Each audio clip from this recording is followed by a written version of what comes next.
Hello, ladies and gentlemen, and welcome to another episode of Warframe Wednesdays. I'm your host of the most, as always, Francois878, and today's topic is going to be one that I think a lot of people have already covered a little bit when the leak of information first came out. And I thought about doing it when it first happened, but I decided, I have other things to talk about. I don't like to report on speculation, but these rumors have been not confirmed by DE, but more or less confirmed by DE over the last couple of weeks. And since the Volt Prime access is ending on June 30th, which is about 6 days away from the posting of this video, I decided, what the hell, maybe it's about time that I do a little bit of a video on my Ash Prime opinion and thoughts and whatnot.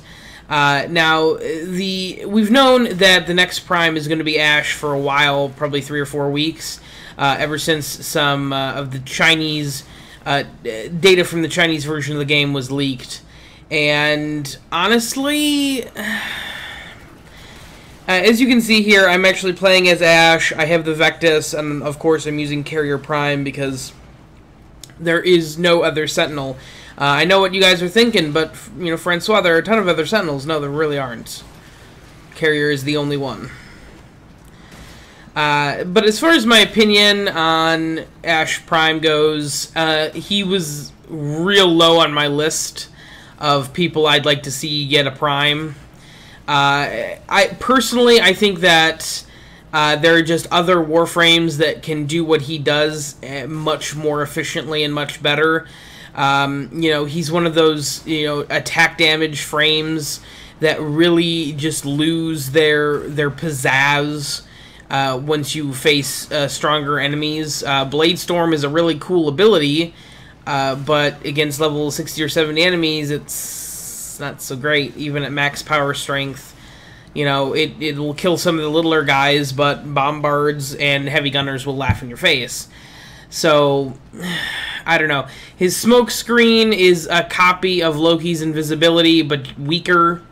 It's kind of a Nyx situation. Like, Nyx is a really great and fun frame. It's just Loki does everything that Nyx does better. And I kind of feel like that's the situation Ash is in. Ash doesn't really have a whole lot of great abilities. And fun abilities, just not late-game abilities. And at this point, with how many hours I've racked in and how much work I have done on this game, it's really about endgame. So, I think Vauban could have gotten a Prime. I think Banshee could have gotten a Prime. I think anyone who was, before Ash could have gotten a Prime, because Ash isn't an old frame. He's, I think, update 7 or 8. I'm pretty sure Ash came after Vauban and Banshee, so I'm really not sure why they're deciding to all of a sudden go, like, way out of order. I'm not a big fan of that at all. I don't know. I don't think this is what the community wanted. Maybe I'm totally wrong. Maybe it's not what I wanted. I don't know. I don't see a whole lot of Ashes. I don't play with a whole lot of people using Ash. Granted, I don't play with a whole lot of Banshees either, but Vauban is an extremely popular character. He has so many people after, so many people I see with Vauban. Vauban is just a great CC character, and so is Banshee if you use her properly. So personally, I would have liked to have seen a CC frame get primed next, instead of Ash, who, for multiple reasons, I'm not very happy with.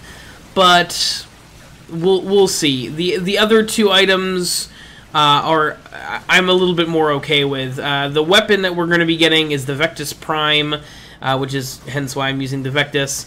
Now, I've never really... It's not that I don't like the Vectis. I think that the Vectis is a very cool rifle, and I think that the primed chamber combo is really interesting if you can get your hands on one. I think it's primed chamber.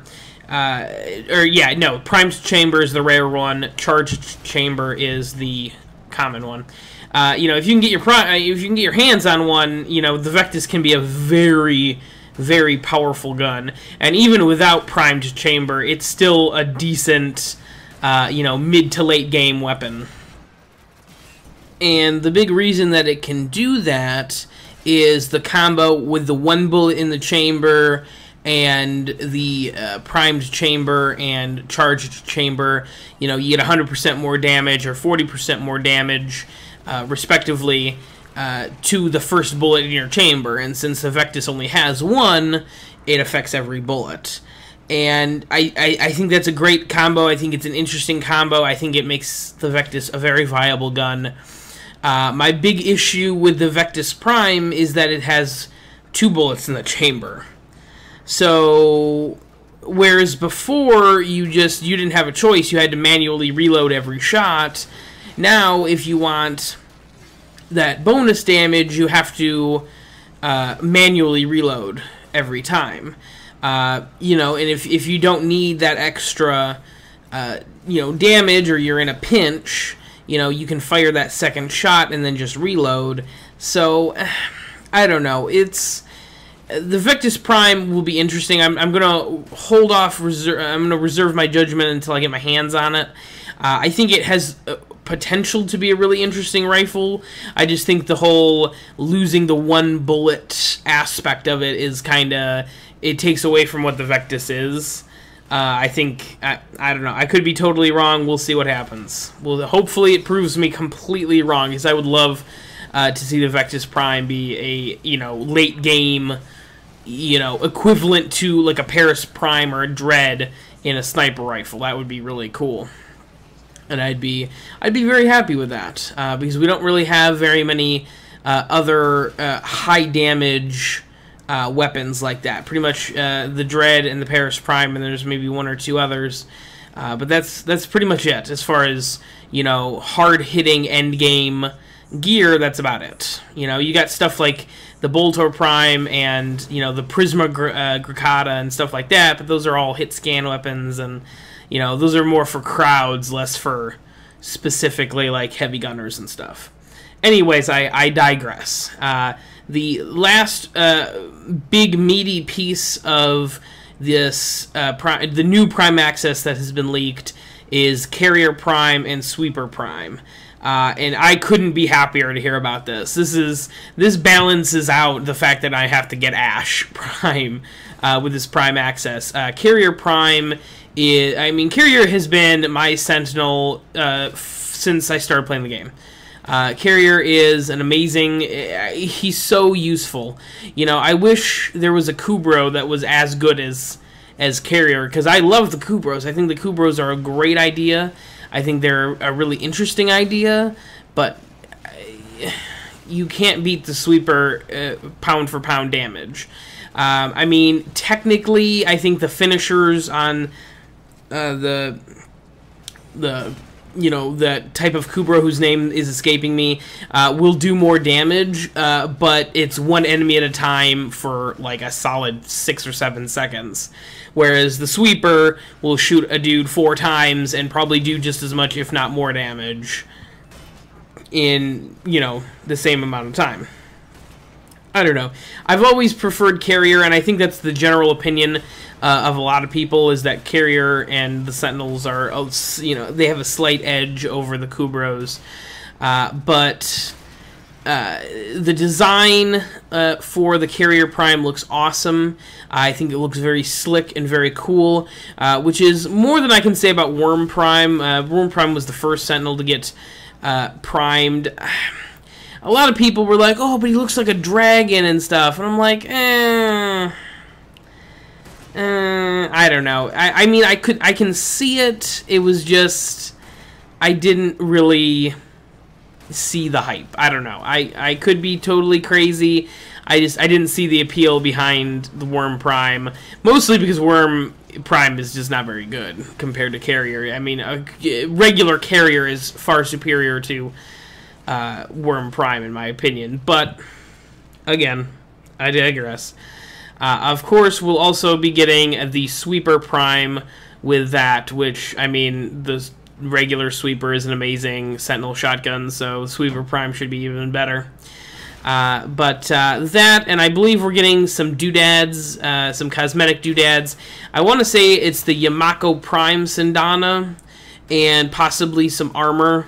I'm excited about the Yamako. The Yamako is one of those Sindanas that I really like to put on my frame, on certain frames. There are other frames where the Sindana will clip through their armor funny, and I hate it.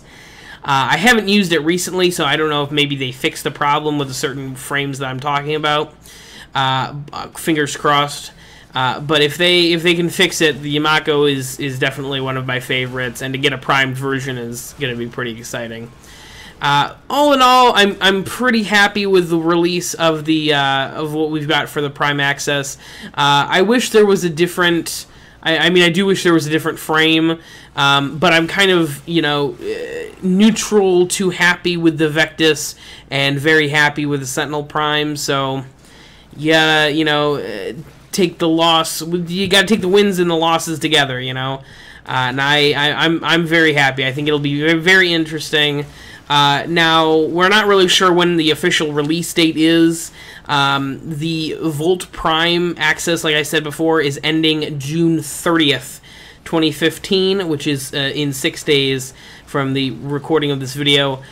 So we can we may expect it that week, but more than likely it'll probably be the week after, just because D likes to troll us, and they never take a Prime Access down the same week they put one up.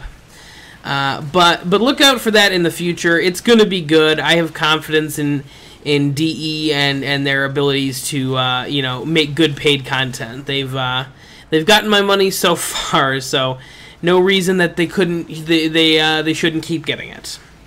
But thank you very much, guys, for watching. Please in the comment section tell me what you think about the new Prime Access that will be coming up in the next few weeks. I'd love to hear about it. Please like, comment, and subscribe for more Warframe content, and I will see you next time. This has been Francois878, signing out.